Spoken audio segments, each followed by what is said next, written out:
जिन इलाकों में 80-90% मुस्लिम है वहां पे कोई इस्लाम के बारे में चूं बोलकर भी चुनाव जीत के दिखा दे, मगर 80% हिंदुओं के देश में हिंदू धर्म को वायरस, HIV, कोरोना, इरेडिकेशन जीत के दिखाते हैं। मुझे लगता है कि ये चीज प्रशंसनीय है और ये उनसे सीखनी चाहिए। पहली चीज तो ब्रदरहुड ऑफ इस्लाम इस तरीके से नहीं है जैसा इन्होंने बोला। पैलेस्टीन के इशू के ऊपर सऊदी अरेबिया अलग है, ईरान अलग है, जॉर्डन अलग है, लेबनान अलग है, सबकी सोच अलग है, सब आपस में लड़ते हैं। पाकिस्तान के अंदर आप चले जाइए और पढ़ लीजिए, पाकिस्तानी जो पंजाबी मुस्लिम है, खैबर पख्तून का जो मुस्लिम है, जो सिंधी मुस्लिम है, रीजनलिज्म है, लड़ाइयां हैं, अपनी अपनी भाषा के लिए भी लड़ रहे हैं, ऐसा नहीं है। और तो जो ये कहना कि साहब मुसलमान का मतलब वो सारे इकट्ठा होकर के ग्रुप में घूम रहे हैं, ये एक आप तो ये क्यों कहा जाता है कि मुसलमान टैक्टिकल वोटिंग करता है? हिंदुओं को डराना चाहते हैं, टैक्टिकल वोटिंग करता है, ये कहां से आया? इसलिए ये अब होने लगी है। देखिए अंतर क्या है, जैसे मैं आपके लाखों दर्शकों से कह रहा हूं, आपने हिजबुल्लाह के लिए सभाएं देखी, कश्मीर से लेकर लखनऊ से लेकर हैदराबाद तक, हमास के लिए प्रदर्शन देखे, ये एकजुटता है, लड़ रहे हैं आपस में, मगर जब मुद्दा आएगा तो हम एक साथ खड़े। मगर उम्मा वहीं से आया गया। मैं उस पे आ रहा हूं, मगर आपने कभी ये सुना कि धुबरी में हिंदुओं के साथ क्या हुआ उसके लिए कोई कार्रवाई हो जाए ना? अरे कश्मीर में कुछ हुआ उससे क्या मतलब है? जब कश्मीर में हुआ था पूरे भारत में कोई प्रदर्शन देखा गया?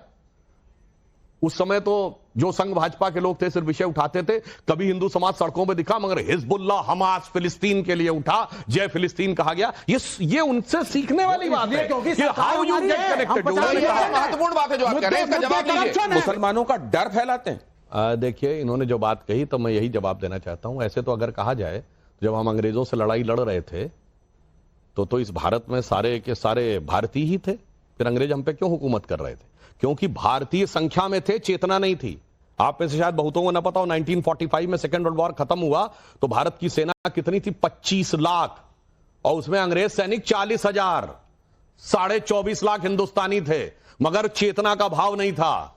गांधी जी ने शुरू करके चेतना का भाव बढ़ाया, फिर चाहे तिलक ने पूर्ण स्वराज्य की बात कही, फिर वीर सावरकर ने कहा, नेताजी सुभाष चंद्र बोस ने कहा, भगत सिंह, चंद्रशेखर आजाद, बागा जतीन, शकीलनाथ सान्याल, तब वो चेतना उठते उठते 40 साल लगा, तब जाके 47 में आजादी मिली। आपकी बात बिल्कुल सही है कि हिंदू संख्या में है, मगर यही तो मैंने कहा ना, मगर उसके अंदर चेतना नहीं आई है। इसीलिए जब राम मंदिर का आंदोलन शुरू हुआ था तब हम 2 सीटों के थे, क्योंकि चेतना मंदिर के पक्ष में सिर्फ इतनी थी। अब चेतना का विराट रूप दिखा है, कुंभ से नहीं आएगी। और एक पॉइंट, मगर एक चीज जो मुस्लिम समाज को हिंदुओं से सीखनी चाहिए, जैसे इन्होंने कहा वहां फिलिस्तीन में सब लड़ते हैं, बिल्कुल सही बात है। वहां जो समाज में भिन्न भिन्न सेक्शंस हैं उनमें अलग अलग है, पर किसी को अलग नहीं आता। जैसे कुंभ में आपने देखा सब एक साथ स्नान कर रहे थे, 20 किलोमीटर लंबे घाट थे, ऐसा तो नहीं था ये फलां जाति का घाट है, ये फलां वर्ग का घाट है। लेकिन एक बात ये हिंदू ब्रदरहुड, नहीं मैं एक मिनट पूरी कर लूं, बात तो समझ। मगर मुस्लिमों में क्या होता है, ये शियाओं का कब्रिस्तान है, ये सुन्नियों का है, ये बरेलवियों की मस्जिद है, ये देवबंदियों की है, ये अहले हदीस की है, ये हनफी की, और फिर इतनी ज्यादा एक दूसरे के खिलाफ हो जाते हैं कि जहां 100% मुस्लिम है वहां मस्जिदों में धमाके क्यों हो जाते हैं? मेरी समझ से बाहर है भाई। अफगानिस्तान में, सीरिया में, पाकिस्तान में, पेशावर में शिया मंदिर में धमाका। अब उसका कारण क्या है? और तो और छोड़िए, इस हिंदुस्तान में आप कहेंगे बाहर की बात क्यों करते हो? भारत में कश्मीर ही एक ऐसा राज्य हो गया जहां ऑलमोस्ट 95% मुस्लिम हो गए, तो चरारे शरीफ जला दी गई, कहा गया तो एंटी इस्लामिक है क्योंकि ये मजार है। तो फिर हजरत बल पे जहां मोहम्मद साहब का मुई मुकद्दस रखा है, जहां बाल रखा हुआ है जो सबसे पवित्र, उस पर आतंकवादियों का कब्जा हो गया। तो मुझे लगता है को एग्जिस्टेंस अगर सीखना है तो हिंदुओं से सीखो। जो मैंने आपको पहले बताया कि हमारे यहां कोई आलोचना भी करता है तो कोई फर्क नहीं पड़ता है, एक धर्म की आलोचना कर दे, ग्रंथ की आलोचना कर दे, ये कर दे, वो कर दे, ये चीज हमसे सीखनी चाहिए। मगर एकजुट कैसे रहा जा सकता उनसे? सर तो टॉलरेंट होना, एकजुट उस तरीके से नहीं होना, यह हमको कमजोर बना देता है, यह हमारी मजबूती है। बहुत आपने अच्छी बात कही। देखिए धार्मिक दृष्टि से और वैचारिक दृष्टि से टॉलरेंट होना चाहिए, मगर राजनीतिक दृष्टि से एकजुट होना चाहिए, क्योंकि वो फिर आप अपनी रक्षा नहीं कर पाएंगे। जैसे सेना एकजुट होनी चाहिए और साइंटिस्ट ओपन टू आइडियाज होना चाहिए। प्रेम कुमार जी। जी सुधांशु जी जो बात कर रहे हैं कितनी विडंबनाओं से पूर्ण है, उसकी ओर मैं बस इशारा करना चाहता हूं। ये कह रहे हैं जो मुसलमानों के बारे में बता रहे हैं कि वो एकजुट हो जाते हैं और हिंदू एकजुट नहीं हो जाते हैं, इसको ये कह रहे हैं, बुराई कर रहे हैं। और उसी बुराई को हिंदू धर्म एक्सपेक्ट कर रहे हैं कि ये क्यों नहीं एकजुट हो जाते हैं। अगर उनका एकजुट होना आपकी नजर में ईर्ष्या का कारण है या बुराई है, तो उसी तरह का हमारी बुराई है, एक्सपेक्टेशन, हम उनकी बुराई नहीं, उनकी तो अच्छाई है, एक्सपेक्टेशन उनकी अच्छाई हमारी बुराई है। हिंदुओं से आप कह रहे हैं कि आप भी उसी तरह से मुस्लिम की तरह क्यों नहीं एकजुट हो जाना, एक कसक पैदा कर रहे हैं। आज राजनीतिक रूप से आलोचनाएं दरकिनार कर दी गई। क्या आपने कांग्रेस मुक्त भारत का नारा नहीं दिया? दिया कि नहीं दिया? दिया। ये क्या है? अपोजिशन जब आप खत्म कर देंगे तो डेमोक्रेसी बचेगी क्या? डेमोक्रेसी का इंटीग्रल पार्ट है अपोजिशन, और आप तो लंबे समय तक अपोजिशन में रहे हैं। फिर भी आपके बीजेपी मुक्त या जनसंघ मुक्त का नारा किसी ने दिया क्या? 400 से ज्यादा सीटें राजीव गांधी को आई थी, लेकिन उन्होंने कभी ये नहीं कहा कि बीजेपी मुक्त होना चाहिए। तो ये जो आपकी बातों में जो विडंबना है, जो विरोधाभास है, फिलहाल मैं यहीं पर इतनी बात रखता हूं, क्योंकि आपने बहुत सारी बातें कही हैं, उस पर मैं बाद में भी बोलूंगा। देखिए, उन्होंने सारे राजनीतिक विषय कहा, तो मैं बताना चाहता हूं, इन्होंने कहा कि तो बीजेपी तो तब थी नहीं, 2 सीटें थी, तो बीजेपी मुक्त की तो बात अब समझ में आ रही, मगर विपक्ष मुक्त तो कर दिया था ना इमरजेंसी में, सिर्फ सदन से बाहर नहीं किया था, सारा विपक्ष जेल में था, और उसके बाद संविधान के बड़े से बड़े परिवर्तन कर दिए थे। और इतना ही नहीं, जब यूपीए 1 और 2 सरकार थी, तो ये हिंदू आतंकवाद की फर्जी थ्योरी गढ़ी गई थी कि नहीं, कि सारे हिंदुओं को आतंकवादी सिद्ध कर दो।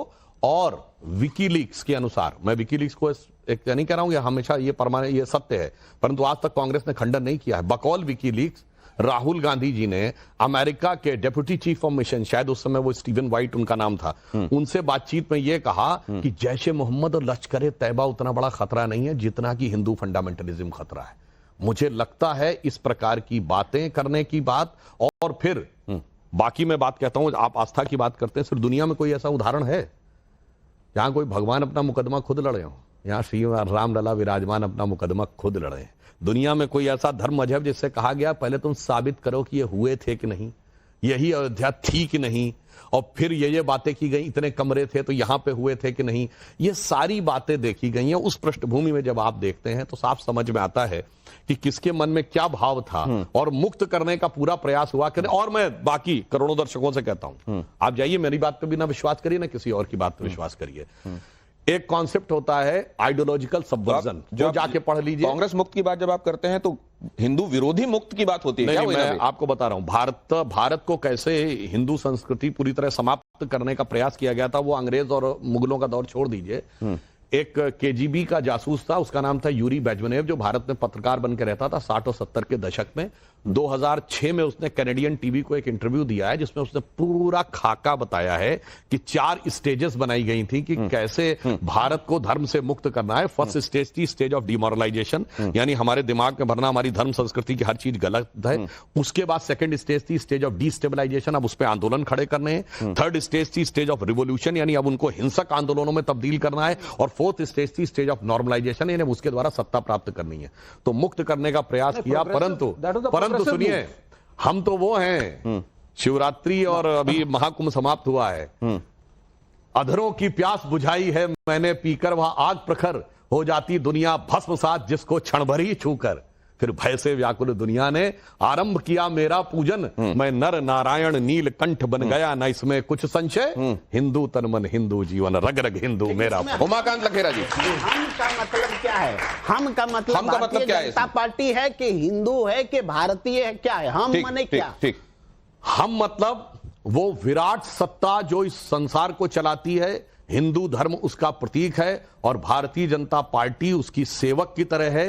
जैसे हनुमान जी भगवान राम के सेवक थे, बड़ा बड़ा काम हनुमान जी कर देते थे। लंका का जब विध्वंस करके लौटे तो भगवान राम ने कहा भाई बहुत बड़ा काम तुम करके चले आए, तो हनुमान जी ने क्या कहा, यह सब तब प्रताप रघुराई, नाथ न कछु मोरी प्रभुताई। तो ये जो है ये धर्म का प्रताप है, ये राम की कृपा है, हम तो सिर्फ माध्यम है। भारतीय जनता पार्टी सिर्फ एक, और ये भी बता दूं, और यही हमारे पॉलिटिकल एजेंडा। दूसरा राउंड में आता हूं, दूसरा राउंड, एक लाइन उमाकांत जी के पास, एक लाइन बोल दूं, फिर आपको समझ में आ जाएगा। पॉलिटिकल एजेंडा भी हमारा देखिए, हमने